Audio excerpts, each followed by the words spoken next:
Hello दोस्तों, welcome to toppers village. दोस्तों आज हम क्लास 12 मैथ्स के चैप्टर 6 एप्लीकेशन ऑफ डेरिवेटिव्स के जो मिसलेनियस एक्सरसाइज से पहले जो एग्जांपल्स है ना, वो मिसलेनियस एग्जांपल्स आज हम डिस्कस करेंगे। यहाँ पे हम 3 एग्जांपल देखेंगे, ये मेरे को काफ़ी इंपॉर्टेंट लगे।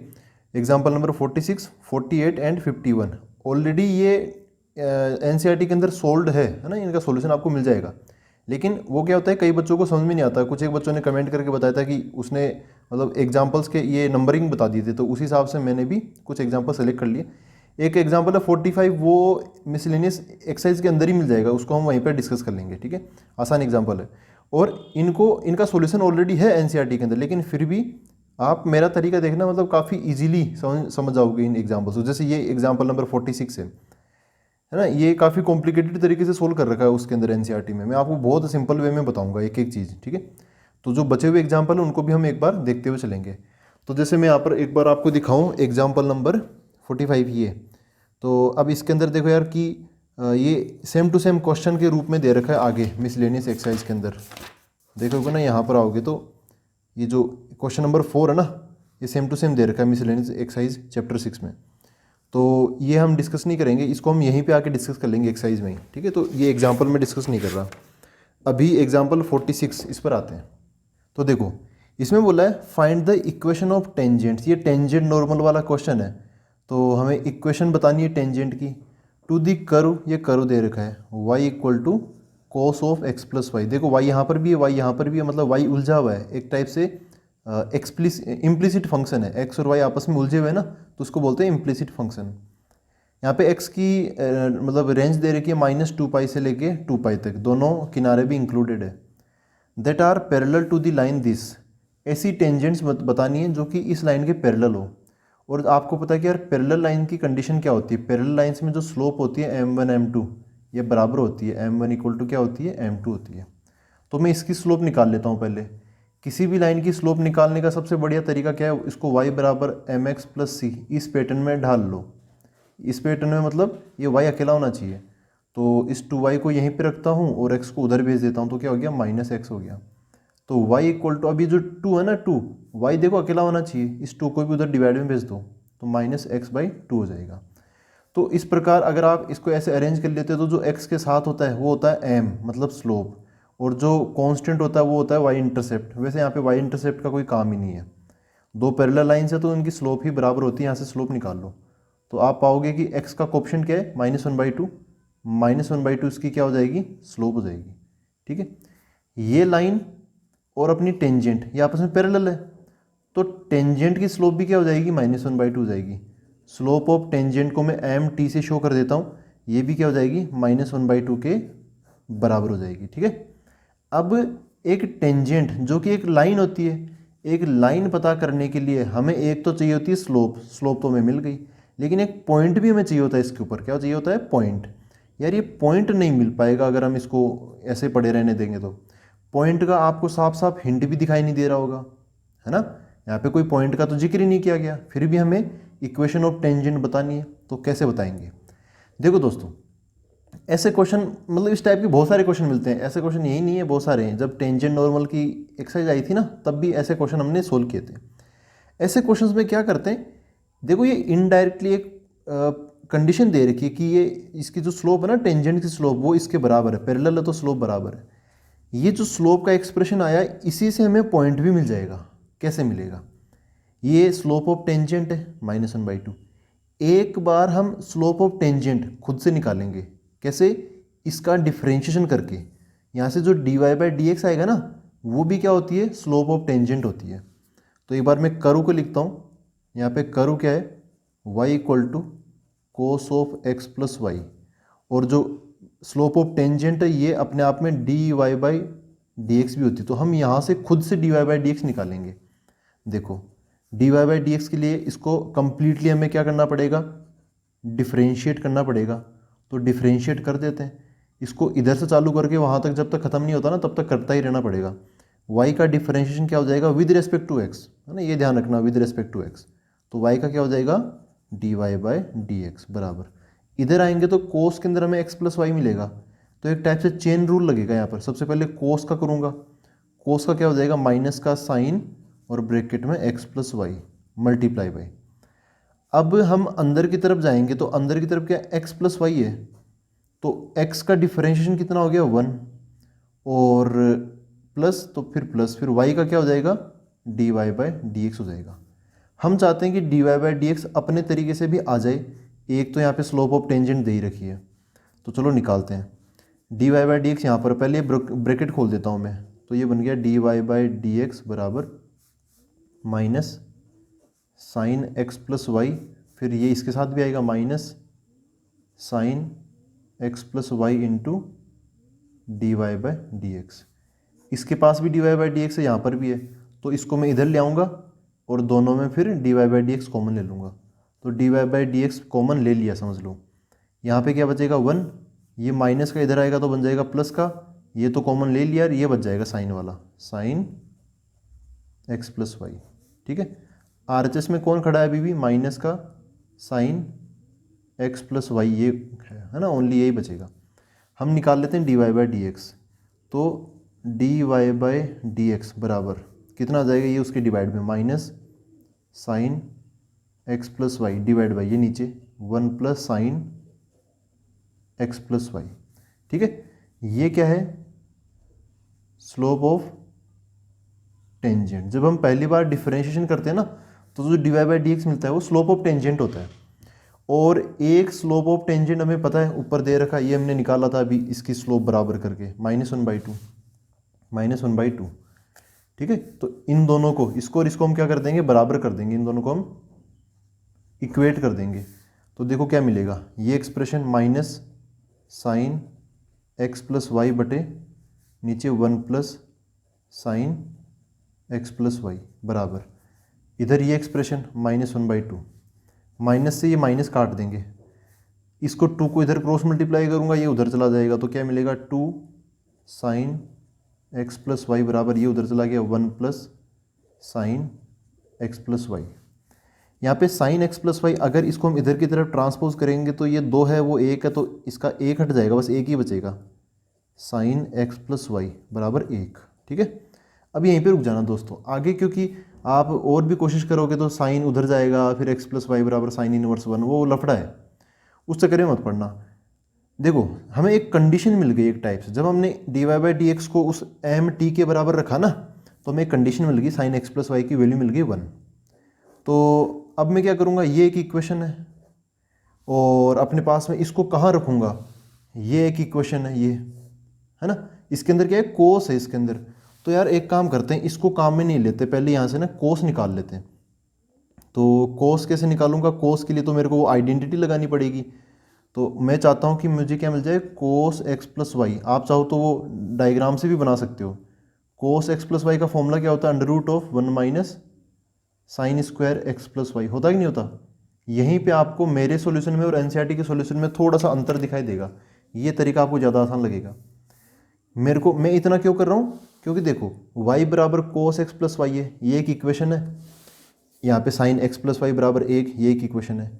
मैं चाह रहा हूँ कि यहाँ से जो रिजल्ट आया उसको उठा के यहाँ डालूँ, तो यहाँ तो कोस है और यहाँ पर क्या साइन है, इसलिए मैं साइन को कोस में कन्वर्ट कर रहा हूँ। तो जैसे होता है ना 10th क्लास वाला फॉर्मूला, कोस थीटा बराबर √1 minus sine square theta, theta की जगह क्या है एक्स प्लस वाई, यहाँ पर भी और यहाँ पर भी। ठीक है, √1 minus sine square x plus y, sine x plus y की वैल्यू क्या है 1, तो यहाँ पर भी क्या आ जाएगा 1 का स्क्वायर, तो 1 माइनस 1 का स्क्वायर 0, तो 0 आ जाएगा। तो कोस एक्स प्लस वाई की वैल्यू क्या आएगी, 0 आ गई। ठीक है, तो इसको अब हम अगले पेज में सोल्व करते हैं। तो अभी अभी हमें मिला कोस एक्स प्लस वाई, ये है 0, और एक कर्व, यहाँ पे कर्व की इक्वेशन हमें पता ही है, वाई बराबर क्या है कोस एक्स प्लस वाई। इससे हमें क्या मिलेगा, दोनों इक्वेशन से हमें मिलेगा ये कोस एक्स प्लस वाई का रिजल्ट है ना, वो यहाँ पे डाल दो, इस रिजल्ट को यहाँ पे पुट कर दो, तो देखो वाई बराबर क्या मिल गया हमें, 0 मिल गया। ये एक टाइप से जो हम पॉइंट ढूंढ रहे हैं ना, उस पॉइंट का क्या है, ये है वाई कोऑर्डिनेट। क्या मिल गया हमें, वाई कोऑर्डिनेट मिल गया उस पॉइंट का, वाई कोऑर्डिनेट मिल गया। अब हम एक्स कोऑर्डिनेट कैसे निकालेंगे, देखो यहाँ पे कर्व की इक्वेशन क्या है, ये है कर्व की इक्वेशन, वाई इक्वल टू, या फिर उसके अंदर निकालो, चलो अभी एक और रिजल्ट भी तो आया था ना पिछले पेज में, वो ज़्यादा आसान होगा अपने लिए। क्या रिजल्ट था, रिजल्ट ये है अपना, कहाँ गया, ये रहा, साइन एक्स प्लस वाई बराबर 1 है ना, इस रिजल्ट को उठाओ, साइन एक्स प्लस वाई बराबर 1। ठीक है, ये जो रिजल्ट है ना y बराबर 0 वो इसमें डाल दो, ये ज़्यादा आसान रहेगा। तो यहाँ पे पुट y कोऑर्डिनेट डाल दो 0, तो क्या हो जाएगा, ऐसा हो जाएगा साइन x बराबर 1, है ना, साइन x बराबर 1 हो जाएगा। अब यहाँ से ना x की वैल्यू निकाल लेते हैं। यार यहाँ पे ना x की एक कंडीशन भी दे रखी है क्वेश्चन में, एग्जाम्पल में क्या है, देखो ये रही, x जो है ना वो -2π से 2π के बीच में होना चाहिए, -2π से 2π के बीच में, x बिलोंग्स टू -2π टू 2π, ठीक है। -2π से 2π के बीच में साइन x की वैल्यू 1 कहाँ कहाँ होगी, तो सबसे बेस्ट है आप इसको किसी डायग्राम वगैरह से कर लो, बहुत जल्दी हो जाएगा। मतलब डायग्राम हमेशा ही क्वेश्चन को ना आंसर को फास्ट बना देता है। तो मैं चाहूँ तो वो ऐसा होता है ना क्वाड्रेंट वाला, ये 0 फिर π/2 ऐसा, वैसे भी कर सकता हूँ, लेकिन वो थोड़ा सा इसमें अगर आपको कॉम्प्लिकेटेड लगे तो ग्राफ से तो बहुत फटाफट हो जाएगा। देखो साइन x बराबर 1 है, साइन x का ग्राफ बना लेता हूँ मैं। तो ये 0, ये पाई हो गया, फिर 3π/2 और ये 2π हो गया, 2π तक ही जाना है। यहाँ पे क्या है पाई, यहाँ पे क्या है 2π, माइनस में भी 2π तक चले जाते हैं। तो साइन का ग्राफ इधर नीचे जाके फिर ऊपर उठ के फिर यहाँ आ जाएगा। तो ये वो उधर पाई था तो ये -π हो गया, और ये इधर कितना हो गया, माइनस का 2π हो गया, ठीक है। इतना ही ग्राफ बनाना क्योंकि x बिलोंग्स टू -2π से 2π है। देखो दोस्तों साइन x की वैल्यू ना 1 हो रही है, साइन x की वैल्यू 1 कहाँ होगी, एक तो यहाँ पर होगी, देखो ये 1 वाला लेवल है, तो ये साइन x का ग्राफ है। तो साइन x का ग्राफ 1 के बराबर कब होगा, एक तो इस लेवल पे होगा, फिर साइन x की वैल्यू ना कम हो जाएगी। तो एक तो ये पॉइंट अपना काम का है, और बाकी तो सब नीचे ही है। 1 की वैल्यू और कहाँ हो रही है, यहाँ पर हो रही है 1 की वैल्यू, मतलब 1 के बराबर साइन x की वैल्यू। तो ये 2 पॉइंट मिल गए। अब ये बताओ इसके करस्पॉन्डिंग ये क्या होगा, क्योंकि हमें है ना यहाँ से अल्टीमेटली x चाहिए, क्या चाहिए हमें, x चाहिए। x तो ये x एक्सिस पे मिलेगा ना x, तो इस पॉइंट के करस्पॉन्डिंग यहाँ पे x होगा, और इस पॉइंट के करस्पॉन्डिंग यहाँ पर x होगा। क्या होगा, तो ये 0 और पाई के बीच में ये वाला x क्या हो जाएगा, ये हो जाएगा π/2, और -π और -2π के बीच में ये वाला पॉइंट क्या हो जाएगा, -3π/2, है ना। 1 और 2 इनके बीच में क्या होता है, डेड होता है 1.5 मतलब 3/2, ऐसे माइनस के साइड में तो माइनस का 3/2, पाई तो लगेगा ही लगेगा। तो ये हमें 2 वैल्यूज मिल गई -2π से 2π के बीच में ये। तो अब देखो अपने पास में पॉइंट क्या क्या आ गए, पॉइंट्स आ गए, जो दोनों पॉइंट मिले ना, x की वैल्यू ये भी है और x की वैल्यू ये भी है। इनके करस्पॉन्डिंग जो y कोऑर्डिनेट है वो तो 0 ही है, y कोऑर्डिनेट उस पॉइंट का क्या है था 0। तो यहाँ पे 2 पॉइंट मिलेंगे, दोनों का y कोऑर्डिनेट क्या होगा, 0 लिख देता हूँ मैं। एक बार x कोऑर्डिनेट ये ले लेंगे -3π/2, और एक बार x कोऑर्डिनेट ये ले लेंगे π/2, दोनों x की वैल्यूज़ है, ठीक है। तो अब आप बना सकते हो, ये 2 पॉइंट मिल गए हमें, अलग अलग 2 टाइप की टेंजेंट मिलेगी। यहाँ पर क्या बोला है, equation of tangents, actually 2 tangent मिलेगी जो कि इस पूरे क्वेश्चन को सेटिस्फाई करती है। तो हमें 2 आंसर देने पड़ेंगे। स्लोप दोनों की सेम ही है, स्लोप इस केस में भी हम mt बराबर -1/2 लेके चलेंगे, समझ गए ना, ये रहा इसकी स्लोप के बराबर, ये -1/2 लेके चलेंगे। इस केस में भी हम mt मतलब slope of tangent equal to -1/2 लेके चलेंगे। तो इस केस में आंसर क्या हो जाएगा, फॉर्मेट क्या होता है टेंजेंट का, y - y0 बराबर यहाँ पे स्लोप ऑफ टेंजेंट और यहाँ पे x - x0, ये फॉर्मेट होता है। तो क्या बन जाएगा, y - y0 की जगह क्या आ जाएगा, 0 आ जाएगा, बराबर mt की जगह क्या आ जाएगा, -1/2, x - x0 की जगह क्या आ जाएगा, -3/2, और एक माइनस पहले से ही है तो प्लस का 3/2 हो जाएगा इस बार, ठीक है। इसको आप आगे सोल्व कर सकते हो, मैं इसको यहीं पे छोड़ रहा हूँ। अब तो समझ में आ ही गया यार, मेन चीज़ तो मैंने समझाई थी, इसको आप आगे सोल्व करना है। इस केस में क्या हो जाएगा, y - y0 कितना है, 0, बराबर यहाँ पे mt मतलब slope of tangent -1/2, x - x0 कितना है, π/2, यहाँ पे π/2, ठीक है। तो ये दूसरा मतलब दूसरी टेंजेंट आ गई। तो आई होप ये चीज़ आपको क्लियर हुई है। यहाँ पे ये बीच में थोड़ा होच पोच होता है, लेकिन अपने वाले सॉल्यूशन में नहीं होगा, बुक में थोड़ा ज़्यादा हमें थोड़ा सा डीप में, मतलब उसमें थोड़ा काफ़ी टिपिकल समझा रखा है, आप ऐसे इसको सोल्व कर सकते हो, ठीक है। तो अब हम देखते हैं अगला एग्जाम्पल नंबर 48। उससे पहले देख लेते हैं 47 क्या है। तो दोस्तों एग्जाम्पल नंबर 47 बस इसको देख ही लेते हैं। इसमें क्या बोला है कि एक फंक्शन दे रखा है और हमें इंटरवल बताने, देखो फाइंड इंटरवल। तो इंटरवल के क्वेश्चन उसमें भी हमने देखे थे ना, तो थोड़े से क्या होता है कि ये हमें थोड़ा नंबर लाइन बना के समझना पड़ता है। तो बताना है कि कब ये इंक्रीजिंग होगा वो इंटरवल बताओ, कब डिक्रीजिंग होगा वो इंटरवल बताओ। तो क्या करते हैं, इंक्रीजिंग डिक्रीजिंग का सेम सा फंडा है कि f डैश एक्स निकालो, और f डैश एक्स को ना ऐसे फैक्टराइज कर लो इस तरीके से, ताकि अब जब हम इसको 0 के बराबर रखेंगे तो x बराबर 1, x बराबर 3 और x बराबर -2 मिल जाएगा। फिर क्या होता है कि एक इनइक्वलिटी सोल्व करने का तरीका है, लेकिन आप एक टेबल बना लेना। यहाँ तो टेबल नहीं बना रखी, टेबल बना लेना। तो उसमें ये पहला इंटरवल आ जाएगा, यहाँ पे पहला इंटरवल, फिर ये दूसरा इंटरवल आ जाएगा, ठीक है, और फिर तीसरा इंटरवल, यहाँ पे फिर तीसरा इंटरवल, और फिर ये चौथा इंटरवल आ जाएगा। ऐसे इंटरवल आगे। अब पहले इंटरवल में कोई नंबर ले लेना, जैसे -3 ले लो, ये -∞ से -2 के बीच में ना -3 ले लो। -3 यहाँ पे रख के देखो आप, ये नेगेटिव आएगा, ये भी नेगेटिव आएगा और ये भी नेगेटिव, तीनों नेगेटिव आएंगे ना, तो negative into negative into negative, overall negative हो जाएगा।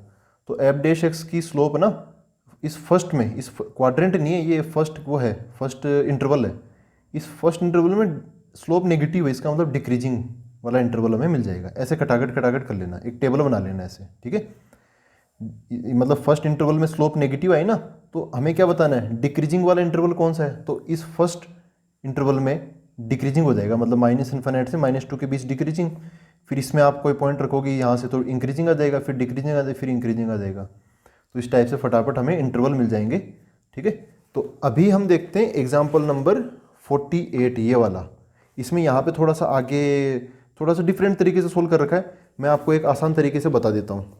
तो देखो दोस्तों, ये है अपना एग्जाम्पल 48, मतलब अच्छा और इम्पोर्टेंट क्वेश्चन है, ऐसे आलतू फालतू नहीं है, ये मज़ेदार क्वेश्चन है, एग्जाम के पॉइंट ऑफ व्यू से भी काफ़ी इंपॉर्टेंट है। यहाँ पर देखो क्या बोला है, show that the function f given by f(x) बराबर tan inverse sin x plus cos x is always an increasing function in 0,π/4। ये एक इंटरवल दे रखा है, इस इंटरवल में ये हमेशा इंक्रीजिंग है। तो इस इंटरवल में इंक्रीजिंग के लिए मुझे f' को 0 से बड़ा, मतलब क्या, पॉजिटिव, ये शो करना है बस, और कुछ नहीं करना, इतना आसान है।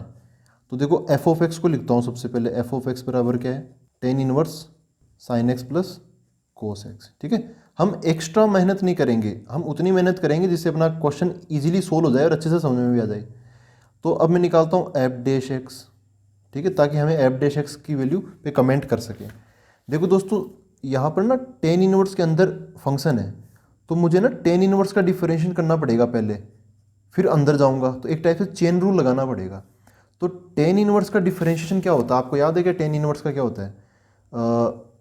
tan इनवर्स x का डेरिवेटिव होता है 1/1 plus x²। tan inverse x होता है ना, tan इनवर्स के अंदर जो भी होता है उसका यहाँ पे स्क्वायर आ जाता है नीचे की तरफ, फिर 1 जोड़ के उल्टा कर देते हैं ऐसे। तो यहाँ पर क्या आएगा, यहाँ पर जो भी है वो आ जाएगा बस वहाँ पे 1/1 प्लस इसका स्क्वायर आ जाएगा sin x plus cos x का होल स्क्वायर, ठीक है। बुक में इसको ओपन कर रखा है, हम नहीं करेंगे ओपन, हम डायरेक्टली ऐसे समझ लेंगे। फिर मल्टीप्लाई बाई, तो यहाँ मल्टीप्लाई लगा लेता हूँ, tan इनवर्स का कर दिया डिफरेंशिएशन, अब हम sin x plus cos x का करेंगे। तो sin x का डिफरेंशिएशन क्या हो जाएगा, cos x, और cos x का माइनस sin x, ये हो गया, ठीक है। अब यहाँ पे देखो इंटरवल क्या है, इसको इतनी सी जगह ही बहुत है, इसके लिए इतनी सी जगह ही बहुत है, इतना ही करेंगे। देखो यहाँ पे दे रखा है x बिलोंग्स टू क्या, 0 से π/4, 0 to π/4। अब ये बताओ कि हमें क्या बताना, इंक्रीजिंग शो करना है ना, इसका मतलब f' पॉजिटिव होना चाहिए। पॉजिटिव होने के लिए यहाँ पर हमें इन नंबर्स को ऑब्जर्व करना पड़ेगा, 1 इंटू समथिंग, तो ये 1 को तो भूल ही जाओ, बस ये समथिंग याद रखो। हमें पॉजिटिव स्लोप शो करनी है, तो देखो नीचे वाला जो एक्सप्रेशन है ना 1 प्लस इसका होल स्क्वायर, तो यार ये चीज़ तो हमेशा पॉजिटिव आएगी, आएगी कि नहीं आएगी। sin x plus cos x का होल स्क्वायर, इसका आंसर जो भी आएगा वो 0 या 0 से ज़्यादा आएगा, और उसमें फिर हम एक और जोड़ रहे हैं एक्स्ट्रा, तो जो डिनोमिनेटर है, denominator will be always positive, अगर ऐसा है तो। ऊपर क्या है, cos x minus sin x है, यहाँ पे थोड़ा सा लफड़ा लग सकता है। तो जब भी cos x minus sin x, अब ये नहीं पता कि यार इस इंटरवल के अंदर 0 से π/4 में cos x बड़ा होगा या sin x बड़ा होगा, जो बड़ा होगा इस f' का साइन भी वही आएगा। तो देखो कैसे डिसाइड करें, इनमें सबसे बेस्ट आप डायग्राम बना लो, cos x का भी ग्राफ बना लो और sin x का भी ग्राफ बना लो। यहाँ बनाता हूँ, देखो sin x का ग्राफ तो आपको पता ही है, बहुत ज़्यादा ग्राफ बनाने की जरूरत नहीं है, 0 से π/4 में बन जाए बहुत है। मैं चलो 0 से π/2 तक बना लेता हूँ। तो ये है, ऐसा ग्राफ बन गया अपना sin x का, ठीक है। चलो आगे बना लेता हूँ थोड़ा। ये किसका ग्राफ है, ये अपना sin x का ग्राफ, रेड वाला ग्राफ जो है ना वो sin x का है।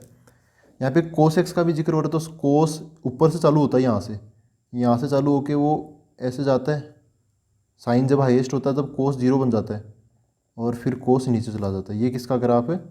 कोस एक्स का ग्राफ है। ठीक है, हमें 0 से π/4 में कमेंट करना है। देखो π/4 पे ना दोनों की वैल्यू सेम होती है। π/4 मतलब 45 डिग्री, साइन 45 भी 1/√2 होता है, कोस 45 भी 1/√2 होता है। दोनों की वैल्यू सेम है, इसका मतलब दोनों एक जगह मिलेंगे। कहाँ पे? π/4 पर। हमें 0 से π/4 में कमेंट करना है, मतलब इतने से इंटरवल के लिए, इतने से इंटरवल के लिए हमें कमेंट करना है। तो इतने से इंटरवल में कौन ज़्यादा होगा? जिसका ग्राफ ऊपर होगा उसकी वैल्यू ज़्यादा होगी। यहाँ पे जो ब्लू वाला ग्राफ है किसका? कोस एक्स का, उसकी वैल्यू ज़्यादा है। तो इस इतने से इंटरवल के लिए यहाँ पे लिख देता हूँ 4 x बिलोंग्स टू 0 to π/4। जो कोस एक्स है ना, cos x is greater than, नीचे वाला ग्राफ किसका है? रेड वाला साइन एक्स का है। तो कोस एक्स की वैल्यू ज़्यादा होगी और साइन एक्स की वैल्यू कम होगी, क्योंकि कोस एक्स का ग्राफ ऊपर है और साइन एक्स का नीचे है। इस इंटरवल के लिए अगर आगे का इंटरवल की बात की जाती ना तो फिर चीज़ें उल्टी हो जाती, फिर साइन एक्स ऊपर निकल जाता और फिर कोस नीचे, फिर अलग चीज़ आती। तो ये चीज़ समझ गए, 0 से π/4 में कोस एक्स ज़्यादा होगा और साइन एक्स क्या होगा? कम होगा। तो अब ये बताओ इसका आंसर क्या आएगा? कोस एक्स जो कि ज़्यादा है और साइन एक्स जो कि कम है, तो बड़ा माइनस छोटा, बड़ा माइनस छोटा, इसका मतलब ऊपर वाला पॉजिटिव डिवाइड बाई नीचे 1 प्लस समथिंग का स्क्वायर। तो ये जो 1 प्लस समथिंग का स्क्वायर है ना, ये तो वैसे ही कोई भी देख के बता सकता है कि ये भी क्या होगा? पॉजिटिव होगा। तो पॉजिटिव अपॉन पॉजिटिव क्या हो गया? आंसर कितना आ गया? पॉजिटिव आ गया।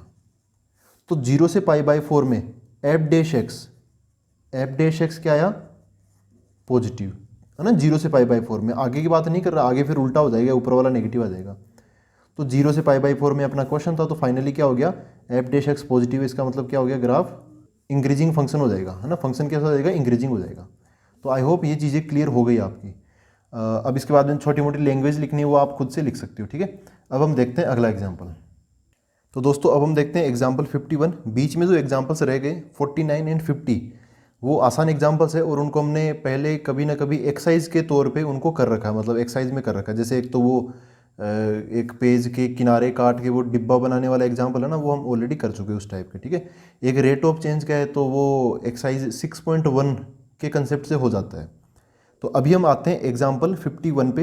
ये भी एग्जाम्पल, ये देखो यहाँ पर क्या है? Earn maximum profit. तो ये मैक्सिमम मिनिमा का है, आसान है लेकिन इंपॉर्टेंट है। ठीक है, तो देखो यहाँ पर क्या बोला है, पढ़ते हैं। Manufacturer can sell x items. एक बार पूरा क्वेश्चन पढ़ लेते हैं फटाफट। Manufacturer can sell x items at a price of ₹5 minus x/100 each. मतलब एक आइटम को बेचता है ना, तो ये उसका है सेलिंग प्राइस है। ये the cost price of x items in ₹x/5 + 100। अच्छा, कॉस्ट प्राइस ना एक आइटम का नहीं है, कॉस्ट प्राइस सारे के सारे एक्स आइटम्स का है, लेकिन सेलिंग प्राइस एक आइटम का दे रखा है। तो सेलिंग प्राइस सभी का निकालने के लिए हमें कुछ वो मल्टीप्लाई करना पड़ेगा। Find the number of items he should sell to earn maximum profit. ठीक है, एक बार प्रॉफिट देखो, प्रॉफिट क्या होता है?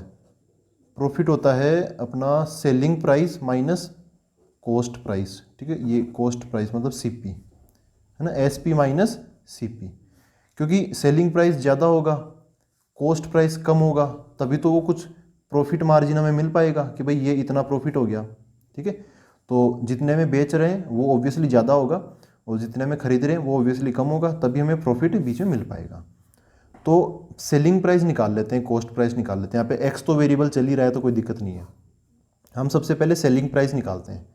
तो सेलिंग प्राइस में भी देखो एक्स आ रहा है काम में, तो मैं एक टाइप से इसको मैं सेलिंग प्राइस है ना, तो एस मतलब सेलिंग एस ऑफ एक्स, इस टाइप से एक फंक्शन नाम दे देता हूँ, जैसे बुक में दे रखा है, ताकि आपको कोई कन्फ्यूजन हो तो आप बुक से मैच कर लो। तो सेलिंग प्राइस क्या हो गया? S of x, S for selling and x तो वेरिएबल है यहाँ पर। लेकिन थोड़ा सा केयरफुली करना, यहाँ पे बोला a manufacturer can sell x items at a price of ₹5 minus x/100 each.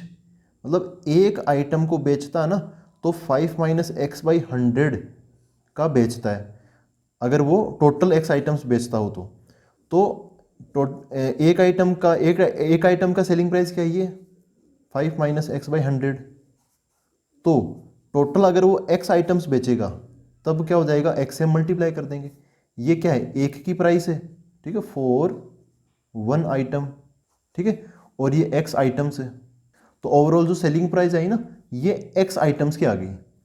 इसको सोल्व कर लेते हैं, चलो ब्रैकेट खोल लेते हैं। ये कितना हो गया 5x माइनस ये कितना हो गया x²/100 हो गया। ठीक है, ये सेलिंग प्राइस का फंक्शन आ गया। अब हमें और कुछ ज़्यादा सोचना नहीं। यहाँ पे एक CP मतलब कॉस्ट प्राइस भी चाहिए। कॉस्ट प्राइस मतलब इसको C ऑफ X बोल देता हूँ।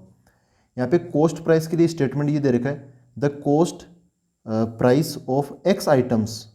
सेलिंग प्राइस हमने X आइटम का निकाल लिया X से मल्टीप्लाई करके, लेकिन कॉस्ट प्राइस जो है ना वो ऑलरेडी X आइटम्स का दे रखा है, यहाँ पे ईच वगैरह नहीं लगा रखा। ठीक है, तो सेलिंग प्राइस X आइटम्स का कितना हो गया, यही आ गया टोटल X/5 + 500। ठीक है, तो अब हमें ना अब हम ये कॉस्ट प्राइस का फंक्शन है, सेलिंग प्राइस का फंक्शन है। अब हम प्रॉफिट का फंक्शन बना लेते हैं। तो प्रॉफिट को मैं बोल देता हूँ, प्रॉफिट में भी x आएगा तो उसको मैं P ऑफ x बोल देता हूँ। P ऑफ x क्या होगा, selling price S of x minus cost price C of x, ऐसा हो गया। अभी ये भी एक फंक्शन के रूप में आएगा, तो प्रॉफिट कितना हो जाएगा, सेलिंग प्राइस मतलब ये 5x minus x²/100 minus cost price मतलब ये x/5। देखो ये माइनस में आएगा तो माइनस, ये माइनस आएगा ना इसके बाहर, तो माइनस का ये भी हो जाएगा, ये भी हो जाएगा, माइनस का 500। ये x वाली चीज़, ये भी x वाली चीज़, इनको कंबाइन कर लेते हैं एक बार। तो P ऑफ x क्या जाएगा, ये इधर आ जाएगा। तो 5 × 5 = 25 माइनस 1 24 x/5। ये x² की चीज़ है, x²/100 और माइनस 500 कॉन्स्टेंट है। ठीक है, तो यहाँ पर हमें निकालना क्या है, इस पर नज़र बनाए रखो। हमें निकालना है find the number of items, मतलब हमें x की वैल्यू चाहिए। नंबर ऑफ आइटम्स मतलब हमें x की वैल्यू चाहिए, x चाहिए हमें कब, when he should cell the two earn maximum profit. Profit का मैक्सिमा लाना है, तो हमें प्रॉफिट है ना इसका हमें क्या लाना है, मैक्सिमा लाना है। मैक्सिमा के लिए इसको हमें डिफरेंशिएट करेंगे। तो देखो P' बराबर क्या हो जाएगा, 24x/5 का क्या हो जाएगा 24/5 माइनस है ना x का 1 हो जाएगा, x² का ना 2x हो जाएगा, तो 2 आगे आएगा ना, 2 से ये 100 कट जाएगा तो 50 बचेगा नीचे। तो x² का x हो गया और 100 का यहाँ पे 50 हो जाएगा। ठीक है, ऐसा हो गया। फिर हम P' को मैक्सिमा के कारण इसको हम 0 के बराबर रख देते हैं, ताकि हमें क्या मिल जाए, 4 क्रिटिकल पॉइंट्स। ठीक है, इसको 0 के बराबर रख के सोल्व करेंगे। तो इसको उधर ले जाता हूँ मैं, इधर बगल में सोल्व कर लेते हैं। इसको उधर ले गया तो 24/5 बराबर ये उधर जाके क्या हो गया, x/50 हो गया। ये 5 इसको हटेगा तो 10 जाके इससे मल्टीप्लाई हो जाएगा, क्रॉस मल्टीप्लाई। तो x बराबर कितना आ गया 240। 240 पर अभी हमें नहीं पता कि मैक्सिमा होगा या मिनिमा होगा, क्वेश्चन में बोला वो तो हमें चेक करना पड़ेगा कि यार मैक्सिमा मिनिमा क्या होगा। तो हम लगाएंगे SODT। SODT मतलब सेकेंड ऑर्डर डेरिवेटिव टेस्ट। तो इसका एक बार और डिफरेंशिएशन कर लेंगे।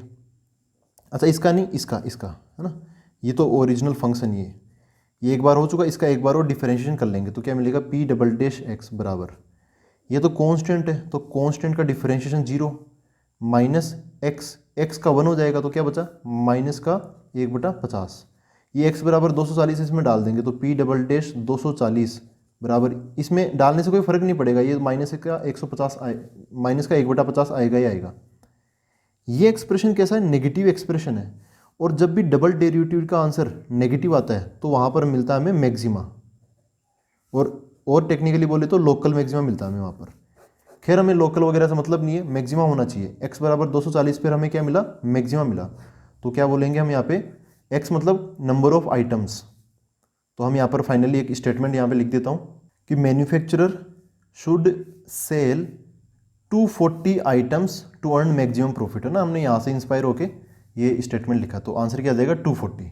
तो आई होप ये एग्जाम्पल आपको काफ़ी आसानी से समझ में आए हैं, बहुत आसान भाषा में। तो अब हम मिलते हैं अगले वीडियो के अंदर। Thank you very much.